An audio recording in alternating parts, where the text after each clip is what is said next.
The path to success. दोस्तों, आज से हजारों साल पहले दुनिया पर बसने वाले इंसान इस बात पर यकीन रखते थे कि हमारी ये जमीन इस कायनात में नजर आने वाली हर चीज से बड़ी है।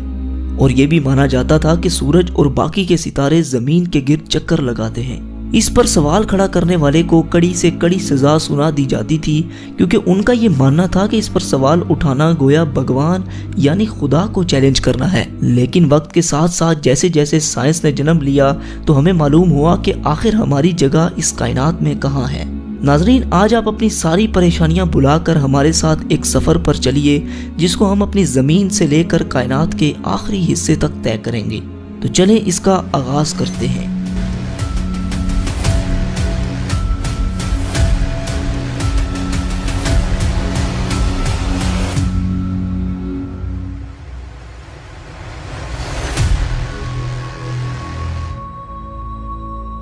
दोस्तों, अर्थ से करीबन 400 किलोमीटर ऊपर आने के बाद हमें कुछ ऐसा मंजर दिखाई देगा जहां पर इंटरनेशनल स्पेस स्टेशन अर्थ के गिर्द चक्कर लगा रहा है। ये इंसानों का स्पेस में बनाया गया सबसे बड़ा स्टेशन है, जिसे आपने कई हॉलीवुड मूवीज में भी देखा होगा।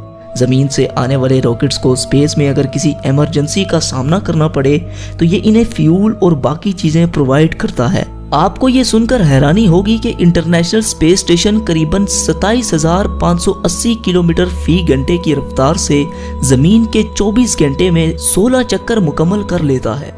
और अब हम लोग चांद पर पहुंच चुके हैं। चांद से आपको जमीन का नजारा कुछ ऐसा दिखाई देगा। चांद के सरफेस को देखकर ऐसा लगता है कि पिछले कई अरब सालों में इसने कई एस्ट्रॉइड्स की मार को झेला है। कहा जाता है कि आज से 4.5 अरब साल कबल हमारी जमीन से एक चांद जितना एस्ट्रॉइड टकराया था, और इस टक्कर से निकलने वाला मलबा आहिस्ता आहिस्ता जमा होकर हमारी चांद की शक्ल में आ गया। ये जो कदमों के निशानात आप देख रहे हैं, ये नील आर्मस्ट्रॉन्ग और उनके साथी के हैं, जो 1969 में चांद पर एक मिशन के लिए आए थे। और ये निशानात तब तक कायम रहेंगे जब तक चांद कायम है, और शायद हमारे खात्मे के बाद तक कायम रहे, क्योंकि चांद पर एटमॉस्फेयर मौजूद ही नहीं है। और अब हम लोग पहुंच चुके हैं जमीन से 61 मिलियन किलोमीटर दूर मौजूद एक खतरों से बड़े प्लेनेट पर, जिसका नाम है वीनस। कहा जाता है कि कई अरबों साल पहले वीनस पर भी पानी मौजूद हुआ करता था, और ये दिखने में भी हमारी जमीन की तरह ही हुआ करता था। लेकिन वक्त के साथ साथ यहाँ मौजूद पानी भाप बनता गया, जिससे एक अलग तरह का ग्रीन हाउस इफेक्ट पैदा हुआ। और आजकल यहाँ पर सल्फ्यूरिक एसिड की बारिश हो रही है, मतलब तेजाब की बारिश। यहाँ सूरज की रोशनी आती तो है मगर वापस नहीं जा सकती, जिसकी वजह से यहाँ का टेम्परेचर 470 डिग्री सेल्सियस होता है। आइए आपको इसके सरफेस की सैर करवाते हैं। दोस्तों, बस ये जो हाल आप देख रहे हैं, शायद फ्यूचर में कुछ ऐसा ही मंजर हमारी जमीन पर हो। अगर हमने ग्लोबल वार्मिंग को कंट्रोल ना किया तो बस फिर यही होगा हमारा फ्यूचर, जहां कुछ भी सरवाइव नहीं कर सकता। और अब हम लोग सूरज के सबसे करीब मौजूद प्लेनेट मरकरी पर आ चुके हैं, जो जमीन से 77 मिलियन किलोमीटर दूर है। यहाँ पर दिन को टेम्परेचर 400 डिग्री सेल्सियस होता है, जबकि रात को -170 डिग्री सेल्सियस तक गिर जाता है। और यह है सूरज, जो मरकरी से कुछ ऐसा दिखाई देता है, जिसकी वजह से सारे सोलर सिस्टम के प्लैनेट्स का एक अपना ऑर्बिट है, जिसकी ग्रेविटी से हमारा अर्थ और बाकी के प्लैनेट इसके गिर्द चक्कर लगाते हैं। हमारी जमीन से तकरीबन 150 मिलियन किलोमीटर दूर मौजूद ये सितारा इतना बड़ा है कि जिसमें न जाने कितने लाखों जमीनें समा सकती हैं। सूरज से निकलने वाली लपटें इतनी बड़ी होती हैं कि इसके सरफेस से हजारों किलोमीटर ऊपर तक चली जाती हैं। इसके करीब आज तक कोई भी नहीं पहुंच पाया, क्योंकि इसकी इतनी गर्माइश है कि कायनात की कोई भी चीज इसके करीब आते ही महज चंद ही माइक्रो सेकंड्स में पिघल जाएगी। चलिए अब अपने सफर को आगे बढ़ाते हैं और चलते हैं उस प्लेनेट पर जिसे लेकर वैज्ञानिक कुछ ज्यादा ही सीरियस हैं, यानी मार्स। जी हाँ, हम मार्स पर पहुंच चुके हैं। यहाँ की मिट्टी लाल रंग की है, जिसकी वजह से इसे रेड प्लेनेट भी कहा जाता है। जमीन के बाद अगर किसी और प्लेनेट पर जिंदगी की उम्मीद लगाई जाए तो मार्स का नाम ही निकलकर सामने आएगा। कहा जाता है कि माजी में यहाँ पर भी नदियाँ, समुंदर और झील हुआ करते थे। यही वजह है कि साइंटिस्ट फ्यूचर में यहाँ पर बस्तियां बसाने के बारे में सोच रहे हैं। अगर हम मार्स पर आए हैं तो सोलर सिस्टम की सबसे बड़ी चोटी ओलंपस मून्स को कैसे मिस कर सकते हैं। ये मार्स के सरफेस पर वोल्केनो के नतीजे में आने वाला पहाड़ जमीन पर मौजूद दुनिया की सबसे ऊंची चोटी माउंट एवरेस्ट से भी 3 गुना बड़ा है।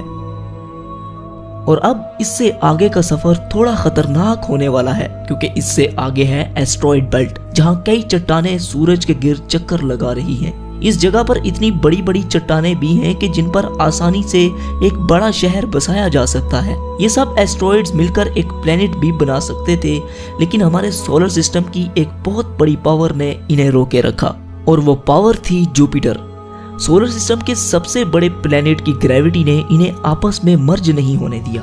अपने चंद बड़े और दर्जनों छोटे मून्स के साथ जुपिटर एक अलग ही सोलर सिस्टम की तरह है। अगर बाकी के प्लैनेट्स को मिला भी लिया जाए तब भी ये जुपिटर का मुकाबला नहीं कर सकते। ये इतना बड़ा है कि अगर 65% मजीद बड़ा हो जाए तो ये सूरज की तरह एक अलग सितारा बनकर सामने आएगा।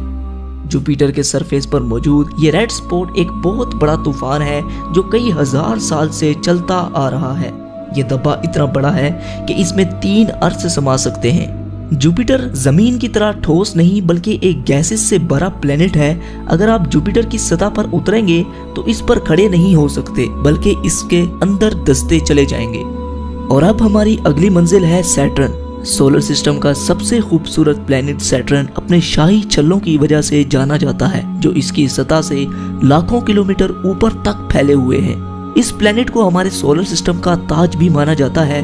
करीबन 62 चांद सैटर्न का चक्कर लगाते हैं। इनमें टाइटन सबसे बड़ा और एक मशहूर चांद है। टाइटन का एक अपना एटमॉस्फेयर भी है और इसके सरफेस पर नदियां, समुंदर और झीलें भी मौजूद हैं, जो पानी के नहीं बल्कि नेचुरल गैस के हैं। बिल्कुल हमारे अर्थ की तरह नजर आने वाले इस चांद के बारे में अंदाजा लगाया जाता है कि जब कई अरब साल बाद सूरज एक रेड जायंट बन जाएगा तब टाइटन एक हैबिटेबल जोन में होगा, यानी टाइटन उस वक्त रहने के काबिल होगा। दोस्तों, हम बातों ही बातों में अपने घर से इतना दूर आ चुके हैं कि यहाँ से अर्थ कुछ ऐसा नजर आता है। इससे आगे है यूरेनस और नेपट्यून, जो हमारे अर्थ से कई बिलियन किलोमीटर दूर हैं। यही वजह है कि इनकी खोज टेलीस्कोप इजाद होने के बाद ही मुमकिन हो पाई। इन प्लैनेट से आगे है क्यूपर बेल्ट, जो पिछले एस्ट्रॉइड बेल्ट से 20 गुना चौड़ी और लगभग 200 गुना बड़ी है, जिसमें करोड़ों की तादाद में कॉमेट्स, पत्थर और बर्फ से बने ऑब्जेक्ट्स मौजूद हैं, और हमारा प्लूटो इन्हीं में से एक है। और अब हम इंटरस्टेलर स्पेस में दाखिल हो चुके हैं, जहां एक चीज ट्रेवल करती हुई दिखाई दे रही है, और वो है वॉयेजर 1 स्पेसक्राफ्ट। जी हाँ, आपको सुनकर हैरानी होगी, लेकिन इंसानों की बनाई गई ये वाहिद ऐसी चीज है जो सोलर सिस्टम से बाहर जा चुकी है। जमीन से तकरीबन 19 बिलियन किलोमीटर दूर जा चुके इस क्राफ्ट ने हमारे सोलर सिस्टम के कई राजों पर से पर्दा उठाया है। ये स्पेसक्राफ्ट तकरीबन 17 किलोमीटर फी सेकंड की रफ्तार से आगे बढ़ता चला जा रहा है। इसके बारे में हम आगे एक मुकम्मल वीडियो पर बात करेंगे। फिलहाल आगे बढ़ते हैं।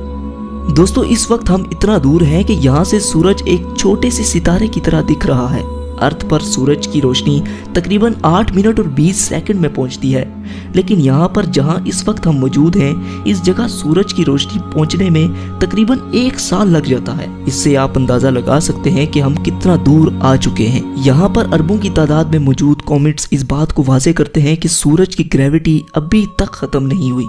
दोस्तों, कॉमेट्स का एक बहुत बड़ा बादल हमारे सोलर सिस्टम को घेरे हुए है, जिसे हम ओट क्लाउड कहते हैं। ये ओट क्लाउड खत्म होने के बाद सूरज की ग्रेविटी भी कमजोर पड़ जाती है, और अब हम जहाँ से गुजर रहे हैं यहाँ पर बिल्कुल अंधेरा छाया हुआ है। हम यहाँ पर अपनी आंखों से कुछ नहीं देख सकते, इसलिए यहाँ हमें देखने के लिए इंफ्रारेड विजन की जरूरत पड़ेगी। देखने पर यहाँ आपको अरबों की तादाद में तारे नजर आएंगे। वैसे तो हम बहुत दूर आ चुके हैं, लेकिन यूनिवर्स के मुकाबले में ये महज एक छोटा सा स्टेप है। लेकिन हम अपने करीबी सोलर सिस्टम की तरफ बढ़ते हैं, जिसका नाम है अल्फा सेंटोरी। यहाँ पर सूरज की किरणें 4 साल और 3 महीनों तक पहुँचती हैं। इसी सोलर सिस्टम में मौजूद एक प्लेनेट प्रोक्सिमा सेंटोरी के नाम से जाना जाता है, जो अर्थ ही की तरह हैबिटेबल जोन में है। अंदाजा लगाया जाता है कि शायद यहाँ पर एलियन लाइफ मौजूद हो सकती है। दोस्तों, ऐसे ही अरबों तारे हमारी मिल्की वे गैलेक्सी में मौजूद हैं, जिनकी सैर करना तो दूर की बात, इन्हें अपनी पूरी जिंदगी में गिनना भी लगभग नामुमकिन है। लिहाजा सफर को आगे बढ़ाने के लिए हम मिल्की वे गैलेक्सी से बाहर चलते हैं। ये है हमारी मिल्की वे गैलेक्सी, जिसमें न जाने कितने अरबों की तादाद में तारे मौजूद हैं, जिनमें से हमारा सूरज भी एक है। अगर लाइट भी हमारी मिल्की वे गैलेक्सी के एक कोने से दूसरे कोने तक ट्रैवल करे तो उसे भी 1 लाख से ज्यादा साल लग जाएंगे।